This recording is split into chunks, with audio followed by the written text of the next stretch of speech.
Olá pessoal, estamos começando mais uma edição do Bom Dia Mercado. Faremos juntos o nosso planejamento de trabalho para essa terça-feira, dia 28 de março. Espero conseguir ajudar você, trader e punter, a fazer o melhor planejamento possível para o dia de hoje. Se inscreve nesse canal para ajudar a gente a continuar crescendo por aqui. E se puder deixar aquele like no vídeo também ajuda demais da conta. E não se esquece das grandes probabilidades lá no final do vídeo. Antes da gente começar a falar sobre Geórgia e Noruega, aproveitando que eu estou gravando esse vídeo na manhã de segunda-feira, né, um dia inteiro antes dessas partidas, ali tá 25 horas, eu queria comentar algumas coisas com vocês, principalmente o feedback de vocês desde que eu fiz essa mudança nesse quadro do programa, né, o programa chama Bom Dia Mercado, desde que eu fiz essa mudança para atender também o público punter, o público que faz apostas pré-jogo. E eu não tinha tanto conhecimento, fui buscar conhecimento, ainda estou aprendendo, sou um cara que gosto muito de aprender e tenho tentado encontrar a melhor maneira de entregar também esse conteúdo para vocês que não acompanhavam tanto o meu canal. E durante todo esse ano de 2023 eu tenho lido e relido comentários e feedbacks de vocês, tá? Eu sei que vocês estão gostando bastante, isso fica muito claro, isso me deixa muito feliz. O número de visualizações do canal cresceu, o número de inscritos cresceu e eu tenho conseguido ali, eu acho, encontrar o meio termo de uma maneira bem saudável para mim também, que cria os conteúdos, não é nada fácil. Mas eu tenho visto algumas pessoas que ficam tristes e chateadas porque determinadas coisas que aparecem aqui não agradam tanto a elas, né? Por exemplo, tem gente que gosta de um conteúdo mais raso, mais rápido, e eu sou um cara, em algumas situações, mais prolixo, mais detalhista, tá? Já outras pessoas querem um conteúdo mais denso, como eu fazia antes do Bom Dia Mercado, acoplar a parte de punter, e eu tenho tentado ser mais sucinto em algumas questões. Então, eu sei que vai ter trader que quer algo raso,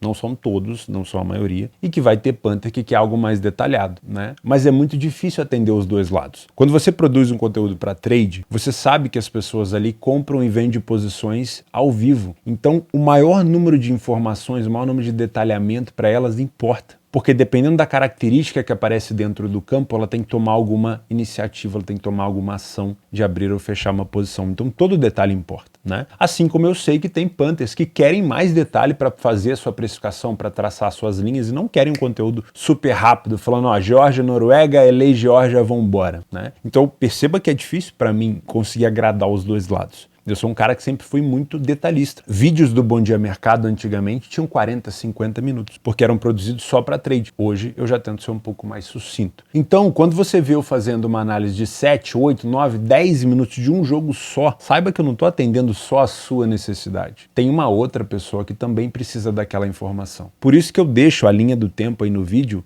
e deixo nos comentários também qual é o assunto que eu estou falando. Às vezes você pode pensar, não quero saber essa parte de Geórgia e Noruega, eu quero ir lá para o final. Você pode arrastar e ir lá para o final, com certeza lá no final eu já vou estar falando o que você quer ouvir. Então, saiba que é difícil para mim também, né, encaixar todas as necessidades, não dá para agradar todo mundo, mas eu tenho tentado ser sucinto quando eu era muito prolixo e também ser detalhista para pessoas que precisam de detalhamento, né? São tipos de trabalhos diferentes. O trade e o punter têm algumas semelhanças, mas dependendo do trabalho ao vivo, você precisa de mais detalhes aqui e acolá. Uma pessoa precisa para montar a linha, a outra pessoa precisa para definir se uma posição vai ficar aberta ou não. Então, é difícil de encaixar essas duas coisas, mas eu tenho entendido que o feedback de vocês é mais positivo que negativo, tá? Então, você que é apressado, que quer um conteúdo mais raso, não sai do canal. Você pode ficar por aqui, eu quero você aqui. Só saiba que existem outras pessoas que consomem também esse conteúdo, que trabalham diferente de você. E você pode acelerar o vídeo, ou então passar lá para a página, para a parte final, depois que eu faço aquela análise mais densa, quando eu falo assim, ó, para você que é punter, aí é mais fácil, é mais rápido, beleza?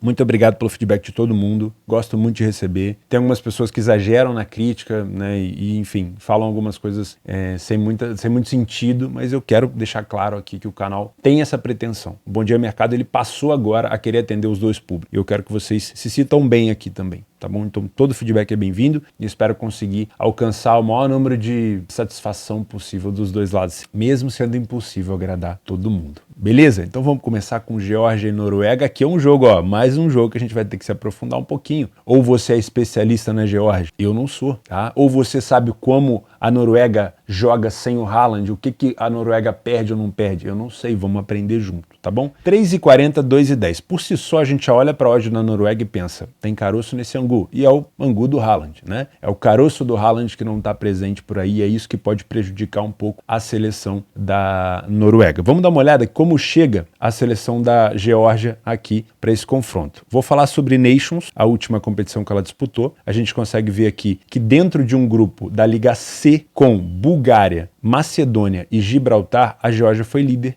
e subiu de divisão. Saiu da C, vai para a Liga B. Vai enfrentar times mais capacitados, como a própria Noruega, que também está na Liga B. Então a Geórgia venceu 5 dos 6 jogos que disputou, não perdeu nenhum jogo dentro de casa, 3 jogos, 2 vitórias e um empate, não tomou nenhum gol. Lembrando o nível de enfrentamento que a Geórgia teve que enfrentar. Agora vamos um pouquinho mais para trás, nas eliminatórias da Copa do Mundo, onde a Geórgia caiu num grupo com Espanha, Suécia, Grécia e Kosovo. Aqui nas eliminatórias ela já não foi tão bem. 2 vitórias apenas, 5 derrotas e metade dos gols feitos em relação aos gols sofridos. Dentro de casa, venceu apenas uma partida e teve 3 derrotas. Percebe que aqui eu já inseri enfrentamentos mais complicados, como a Grécia, como a Espanha, como a Suécia. Então, provavelmente, a vitória da Geórgia deve ter sido contra Kosovo. Então, quando a gente analisa adversários de níveis diferentes, fica mais fácil compreender o que tem acontecido com a Geórgia. Quando ela enfrenta adversários mais fracos, ela consegue ter algum domínio. Em relação à Noruega, fica mais complicado de fazer essa análise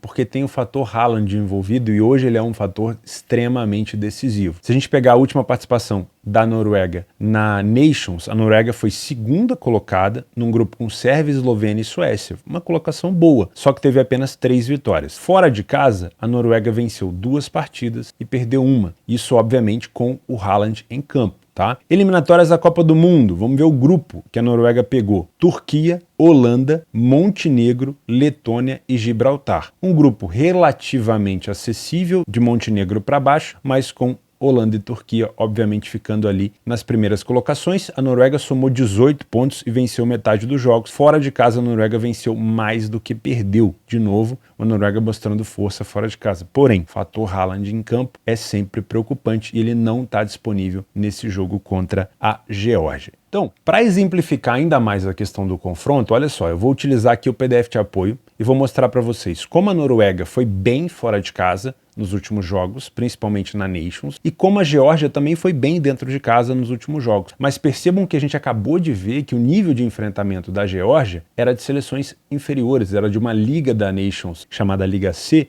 muito inferior, né? O nível de uma Liga C para uma Liga B, ela não é próxima, né? Assim como da B para A, ela não é próxima. Tem uma distância considerável, uma prateleira realmente diferente. Então, olhando assim, parece que a Geórgia realmente pode ter uma cotação muito baixa em relação à Noruega, e a gente consegue ver que a Geórgia tem números muito parecidos, inclusive no segundo tempo até joga melhor. O grande problema é traçar realmente as linhas quando a gente fala de confrontos de níveis diferentes. E aqui, se o Haaland estivesse em campo, facilmente a gente teria uma odd da Noruega abaixo de 1,70, na minha opinião, que é um fator extremamente decisivo, é um jogador extremamente decisivo. Porém, como a Noruega não joga com o Haaland, a Noruega vai ter que contar com jogadores que fizeram relativamente bons jogos contra a Espanha, como o Sorloth, como o Odegaard, mas não conseguiram produzir isso em gols. Então, muito cuidado, tá? Se você é trader, talvez aqui você tenha uma boa oportunidade de trabalho. Por quê? Como o mercado está precificando uma Geórgia relativamente forte dentro de casa e está ignorando o fato da Geórgia jogar contra adversários mais fracos, o mercado está simplesmente duvidando da Noruega só porque ela está sem o Haaland.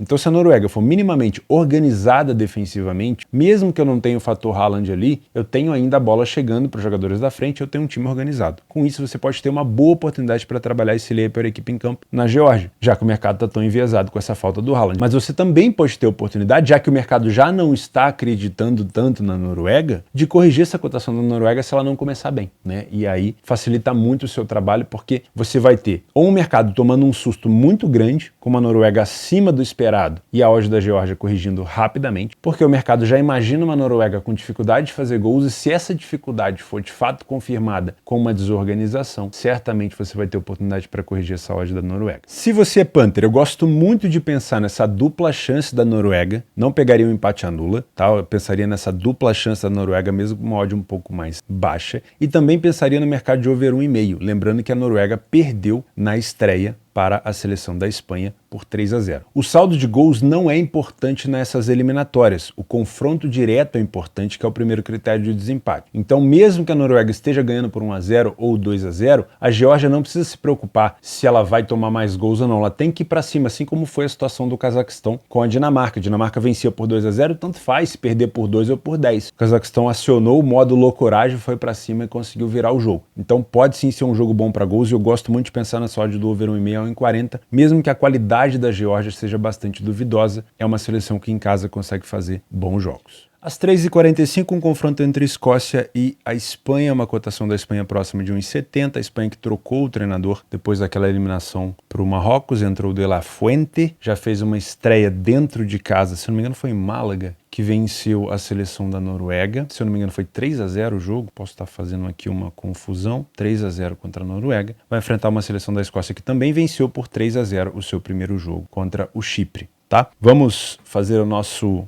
mergulho em informações. Temos aqui a seleção primeira da Escócia, fez uma Nations League num grupo B com Ucrânia, Irlanda e Armênia e ficou na liderança dentro de casa. Foram 3 jogos, 3 vitórias, 7 gols marcados, 1 gol sofrido. Vamos voltar aqui para eliminatórias da Copa do Mundo. Nós temos uma Escócia num grupo com Dinamarca, Israel, Áustria, Ilhas Faroé e Moldávia. Já comentei sobre esse grupo aqui quando a gente foi analisar a Dinamarca. E vejam que a Escócia também teve um excelente aproveitamento. Dentro de casa, 4 vitórias e 1 empate, nenhuma derrota. 4 gols sofridos apenas e 3 vezes o número de gols sofridos em relação ao número de gols marcados. Ou seja, marcou 3 vezes mais do que sofreu. E eu tenho dificuldade de encontrar um confronto da Escócia contra seleções assim, topo, né? Aqui, por exemplo, um confronto contra a Croácia, mas aí foi fora de casa. Aqui um confronto contra a Holanda fora de casa. É difícil você achar um confronto da Escócia em casa contra uma seleção de topo. Talvez aqui, ó, contra a Dinamarca, numa eliminatória, aqui, ó, foi 2-0, tá? Então eu tenho uma Escócia que prevalece com uma defesa muito sólida. Pega essa informação aí pra gente poder utilizar ela daqui a pouco. Vamos falar da Espanha. A Espanha, como vocês já sabem, na Copa do Mundo, teve num grupo com Costa Rica, Alemanha, Japão e não conseguiu passar das oitavas de final, foi para as oitavas e foi derrotada pelo Marrocos, tá? Foi até derrotada pelo Japão na fase de grupos, mas ali já estava praticamente classificado e depois foi enfrentar Marrocos. Olha só, muita posse de bola, pouca efetividade, até por isso o treinador caiu, né? Essa é uma grande crítica que a gente tem contra a seleção espanhola. Na Nations League desse ano, conseguiu ficar no grupo A, classificado para as semifinais, vai fazer esses playoffs da Nations League contra a Itália no dia 16, no dia 15/6, né? No dia 15 de junho, aí, ó, em 3 meses, mais uma data FIFA vindo aí em 3 meses, hein? Se prepara. E, como eu falei, ficou líder aqui na primeira divisão da Nations, num grupo com Portugal, Suíça e República Tcheca. Fora de casa, a Espanha venceu 2 e empatou 1. Também tomou poucos gols e também marcou relativamente poucos gols. Eliminatórias da Copa do Mundo. Vamos lá. As eliminatórias da Copa, a Espanha jogou contra Suécia, Grécia, Geórgia e Kosovo. Venceu 6 de 8 fora de casa, venceu 3 de 4 jogos, só perdeu 1. Então a gente conseguiu ver como chega a Espanha e como chega a Escócia para esse confronto. Aqui a gente também tem algumas opções de PDF de apoio, mas lembrando, níveis de enfrentamentos diferentes, tá? A Espanha estava na Liga A da Nations League e, obviamente, os seus confrontos nas eliminatórias da Copa também foram um pouco mais difíceis. Por isso a gente vê uma Espanha levemente superior. Porém, vamos fazer aqui uma análise um pouco mais profunda, meus amigos. A Escócia é uma seleção muito forte defensivamente e tem uma característica de bola aérea também muito dominante. A Escócia, quando joga dentro de casa, ela toma poucos gols e principalmente quando ela joga contra seleções de topo, como é o caso da Espanha, que vai ser um adversário direto aqui nas eliminatórias em relação à classificação, eu já imagino uma Escócia sendo mais defensiva, não pensando em vencer o jogo, mas pensando em pontuar. Como a gente tem a Geórgia e a Noruega podendo ameaçar, principalmente a Noruega, caso o Haaland volte nos outros jogos, ainda vão ter mais confrontos, a Noruega pode ameaçar sim a Escócia. Então empatar contra a Espanha é muito importante, já imaginando que a Espanha vencerá Noruega e Geórgia nos 2 confrontos ida e volta. Tá? Então imagina uma Escócia mais reservada, mais compactada lá atrás, dando a bola para a Espanha, o que a Espanha obviamente vai ter como posse de bola e característica contra a maioria das equipes aqui desse grupo. Posso dizer até contra a maioria, com toda certeza. O que dificulta a Espanha e o que vem sendo criticado na seleção da Espanha é essa falta de efetividade, né? Muita posse de bola, muita troca, inversão de posições de bola, né? Fazendo aquela cuia o tempo todo, toca dali, toca daqui, vai da esquerda para a direita, não conseguindo penetrar. Foi por isso que a Espanha teve tanta dificuldade na Copa do Mundo, principalmente contra o Marrocos, e essa troca de treinador vem para tentar solucionar um pouco isso. Mas a Espanha não vai perder essa característica de posse de bola. Com isso, ela vai jogar contra uma seleção bem fechada, bem compactada, que vai sair no máximo em situações de contra-ataque esporádico e vai usar bolas aéreas. Então eu não duvido que a gente tenha aqui uma Espanha podendo se complicar. O que eu quero dizer com isso? Uma Espanha tendo dificuldade para vencer o jogo, tá? Por isso, se você é trader, você provavelmente vai ter oportunidade para trabalhar esse back Espanha, porque a odd vai estar estabilizada, e também vai ter oportunidade para trabalhar esse lei Escócia em algumas janelas, e até considero janelas grandes do jogo, tá? Porque a Espanha vai ter o domínio, a Escócia vai se defender. A Escócia vai sair nos contra-ataques, aí você tem que dosar o risco desses contra-ataques, o quão eles estão sendo perigosos. Se você é Panther, gosto muito de pensar nesse empate anula da Espanha, porque imagino que se houver um vencedor aqui, a chance da Espanha vencer é muito maior, tá? Então esse empate anula pode ser interessante, caso a Espanha consiga furar essa defesa da Escócia. Eu não te indico aqui trabalhar com dupla chance, porque você vai ter uma cotação mais esmagada, então esse empate anula pode ser interessante. Eu não vou te indicar nada em relação a gols, porque eu acredito que a Escócia tem capacidade para segurar a equipe da Espanha durante 90 minutos. Tá? Eu acho que a única forma de fazer esse jogo se transformar num jogo over seria a Espanha marcar cedo, obrigando a Escócia a sair para o jogo, já que o primeiro critério de desempate é o confronto direto, tanto faz se a Escócia tomar goleada aqui ou não, desde que ela consiga um empate. Então, caso a Espanha saia na frente do placar cedo, esse jogo pode sim ser um jogo com mais expectativa de gols. Eu não me surpreenderia se esse jogo fosse 0-0, eu não me surpreenderia se esse jogo fosse 1-0 Espanha com gol no final, tá? Não me surpreenderia se a Escócia marcar primeiro, se ela não deixar a Espanha empatar, porque a gente tem que lembrar que o poderio defensivo da Escócia é muito forte, é um time muito aguerrido na compactação defensiva, não tem tanta qualidade, mas é um time organizado taticamente, tá? Então não vou te indicar gols por aqui, porque se eu fosse te indicar, eu te indicaria under gols, e não é o que eu gosto de trabalhar. Às 13h45 nós temos o confronto entre a Turquia e a Croácia, duas seleções que chegam aqui em momentos diferentes. A Turquia não conseguiu ir para a Copa do Mundo, ficou nas eliminatórias ali na fase de semifinal contra Portugal. Já a Croácia conseguiu ir para a Copa do Mundo, fez uma excelente Copa, eliminou o Brasil nas quartas, perdeu para a Argentina na semifinal e foi terceira colocada, vencendo o Marrocos na disputa de terceira colocação. Então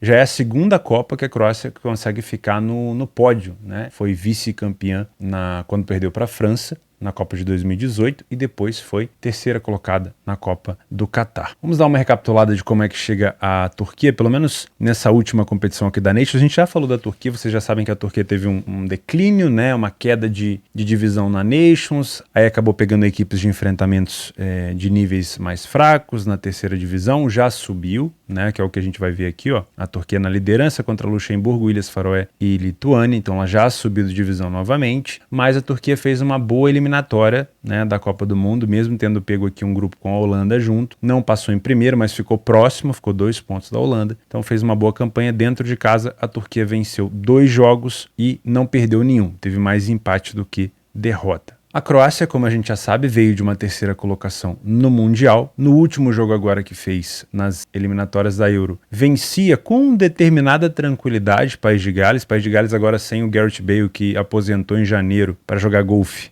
Não tem sido uma equipe tão forte ofensivamente, não consegue ter tanta efetividade nas bolas aéreas e bolas paradas, mas foi de um lateral no último lance do jogo, até peguei esse gol no Overlimit, comentei com vocês no Telegram, que País de Gales empatou. A Croácia é uma equipe, assim, um pouco acomodada em alguns momentos de jogo, parecia que faria o segundo gol ou que conseguiria administrar essa vantagem do jeito que quisesse, acabou tomando um gol de lateral no último lance, né? Para trás um pouquinho, a gente vai conseguir ver uma Croácia na Nations, líder do seu grupo, inclusive vai fazer playoff da Nations contra a Holanda, lá em junho, também a gente já falou da Espanha que vai fazer esse playoff, a Croácia é outra equipe junto com a Holanda que vai fazer também, pegou um grupo forte com Dinamarca, França e Áustria, ou seja, a Croácia aqui, ela é justamente favorita, porque além de ser uma equipe que pela segunda vez consecutiva chegou num pódio, né, entre as 3 melhores seleções do mundo na Copa Copa do Mundo, é uma seleção que também estava na primeira divisão da Nations, uma seleção que passou para as semifinais da Nations. Apesar de eu ser um crítico dessa Nations League,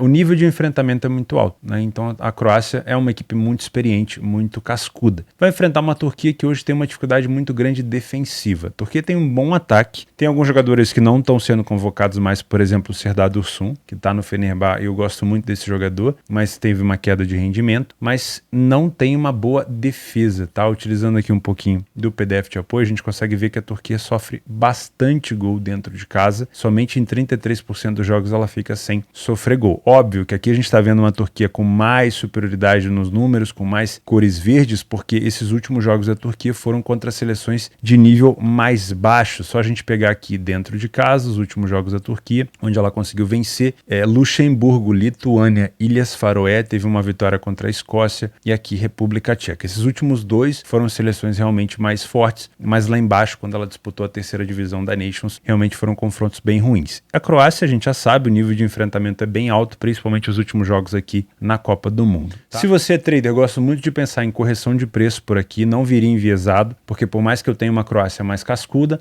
a Croácia tem esse problema de achar que pode cozinhar um jogo e resolver ele a hora que ele quiser. Pode em alguns momentos, mas nem sempre, tá? Então eu gosto muito de pensar nessa correção de preço sem viés. Você pode trabalhar tanto um Leia Croácia se ela estiver sendo dominada pela Turquia sem conseguir contra-atacar, porque a gente tem sempre que pisar em ovos aqui com a Turquia, porque é uma seleção fraca defensivamente, mas também pode ser que a Croácia consiga dominar o meio-campo ali liderado pelo Modric e a gente tem uma Turquia com mais dificuldade em sair em velocidade, podendo ter essa correção também. Se você é Panther, eu não vou te indicar aqui vitória para nenhum dos dois lados, nem dupla chance, nem empate anula, porque como eu falei, as duas seleções têm problemas. A Croácia não tem tanto problema defensivo, mas é uma seleção que tem algum problema criativo. A Turquia não tem tantos problemas criativos assim, consegue fazer gol de tudo quanto é jeito, mas tem problema defensivo, então é muito difícil confiar. Ao mesmo tempo que a Turquia saiu atrás contra a Armênia e teve que virar o jogo, cedeu muita chance para o adversário, eu também tenho uma Croácia que vencia País de Gales até o último lance do jogo e tomou um empate. Então eu não consigo confiar em nenhuma dessas duas seleções. Eu gosto de pensar no over 1,5 por aqui, eu tenho uma cotação boa, próxima de 1,40, tá? Não acho que vai ser um jogo para tantos gols assim, mas eu gosto de pensar no cenário para 2 gols, e se você é uma pessoa um pouco mais ousada, eu não duvido que a gente possa ter uma possibilidade de ambas marcam por aqui também. Nos jogos extras dessa terça-feira, provavelmente você está vendo esse vídeo na segunda-feira à noite também, então você ainda tem chance de fazer esse amistoso da Coreia do Sul com o Uruguai, que é um replay, né, do confronto que eles tiveram na Copa do Mundo, na fase de grupos, onde esse jogo foi 0-0. Temos Moçambique e Senegal, o primeiro jogo entre eles foi 5-1 para Senegal, lembrando que aqui é eliminatórias da Copa das Nações Africanas, então é provável que o Senegal consiga vencer novamente. Marrocos e Peru é um outro amistoso, a seleção brasileira, ela escolheu fazer um amistoso só. Ela teve mais tempo de preparação, que não adiantou de nada, pelo que a gente viu, e fez um amistoso só. Marrocos já optou por fazer 2 jogos de amistosos. A Alemanha já optou por fazer 2 jogos de amistosos. Marrocos já optou por fazer 2 jogos de amistosos. Jogou contra o Brasil, vai jogar contra o Peru. A Alemanha jogou contra a seleção peruana e também vai jogar contra a seleção da Bélgica. A seleção brasileira escolheu fazer um jogo só. Vai entender, né? Então temos o Marrocos aqui, quarto colocado na Copa do Mundo, que acabou de vencer o Brasil, tá com moral, vai enfrentar a seleção peruana. Talvez a seleção peruana consiga se apresentar ainda melhor do que a seleção brasileira, viu? Novos tempos. País de Gales contra a Letônia. Aqui eu indicaria para vocês uma vitória do País de Gales, só que essa cotação tá muito esmagada e tem aqui a defasagem do Bale, né? Já não é mais aquela seleção que tem uma grande estrela. Agora País de Gales é uma seleção que, enfim, é normal, né? Mas o nível de enfrentamento é muito diferente. País de Gales pode sim vencer esse jogo. Suíça e Israel, acho sim que a Suíça é favorita. Pode caber um back aqui se você é trader, pode caber uma vitória da Suíça se você é Panther. Só toma cuidado porque Israel se comporta de uma maneira defensiva, de uma maneira perigosa, porque ele dá a entender de que ele tá realmente muito mal em campo, mas ele é um time muito agressivo no contra-ataque em velocidade, tá? Então é muito provável que você veja a Suíça dominando o jogo, mas Israel chegando de maneira assim repentina. Isso pode ser perigoso. Romênia e Bielorrússia também pode ser um jogo aqui para vitória da Romênia, mas eu tenho me aprofundado pouco nessa seleção. Kosovo e Andorra também aqui já é um jogo com bastante desconhecimento da minha parte, confesso para vocês. E por último, um amistoso entre Alemanha e Bélgica, que seria um excelente jogo de fase de grupos da eliminatórias da Euro, mas provavelmente se acontecer vai ser lá mesmo na Eurocopa. tá? Gosto muito de mercado de gols por aqui, porque a Alemanha tem se exposto, tem ido para cima, o Füllkrug tá fazendo bastante gol, acho que você tem 5 gols em 5 jogos pela seleção alemã, e a Bélgica, pelo visto, o Lukaku voltou à sua qualidade de marcar gols, né? Fez 3 gols contra a seleção da Suécia, só toma um pouco de cuidado, porque eu não sei se a Bélgica vai levar tudo que tem de melhor para esse jogo, se vai jogar com tanta intensidade, uma seleção belga que costuma até criticar alguns amistosos, não gosta tanto de fazê-los, enfim, eu acho que a Alemanha tem mais chance de vencer esse jogo se levar esse jogo mais a sério. Engraçado essas bandeiras, né? Parecem a mesma coisa, só que estão deitadas, mas não é não. A cor da amarela e o vermelho ali estão invertidos. Meus amigos, eu vou ficando por aqui. Muito obrigado pela companhia de vocês. Se você puder deixar o like, se inscrever nesse canal, pegar o link do grupo, mandar para os seus amigos para eles se planejarem junto aqui com a gente. Não esquece das promoções nos comentários, no primeiro link da descrição. Fica com Deus e até quarta-feira.